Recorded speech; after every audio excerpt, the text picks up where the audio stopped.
మీరు అక్కడ కూర్చోవాలి, తెలుసుకోవాలి. కనీసం ఒక్క రోజు, ఒక గంట కాదు, ఒక పూట కాదు, బూత్కి ఒక రోజు ఇవ్వాలి, వెళ్ళి కూర్చోవాలి, అక్కడ జరుగుతున్న విషయాలు తెలుసుకోవాలి. ఆ బూత్ లో పార్టీని ఎలా బలోపేతం చేయాలని దానిపైన మీరందరూ చర్చించి మీరు మీతో బలోపేతం చేయాలో దానికి మీరందరూ కష్టపడాల్సిన అవసరం ఉంది.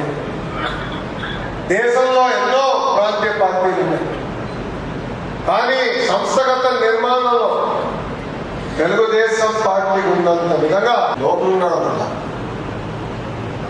అంటే పార్టీ కోసం కష్టపడ్డారు, పార్టీ కోసం నిలబడ్డారు. ఈ రోజు మీరు ఏదైనా పార్టీకి ఫీడ్బ్యాక్ ఇస్తే చాలా సీరియస్ గా తీసుకుంటున్నారు. మీరు మాకు పంపించిన ఫార్మ్స్ అన్ని మేము చదివాం.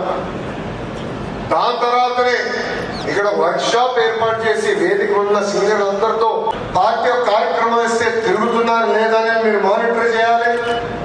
పార్టీ అక్కడ ప్రెసెన్స్ అంటే వాల్ పెయింటింగ్ ఒక తెలుగుదేశం పార్టీకి సొంతం. చాలా మంది నన్ను అడిగారు,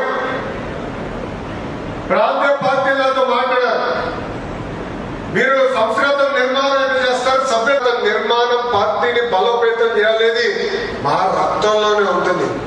ఆ మార్పు మీ పార్టీలో వస్తేనే మీరు బలోపేతం అవ్వగలుగుతారు, మేము చేసేది మీరు చేయగలుగుతారు. పార్టీకి సొంతమని ఈ సభాముఖం అందరికీ తెలియజేస్తుంది. మనందరం కష్టపడాలి, వాళ్ళని ఆదర్శంగా తీసుకోవాలి.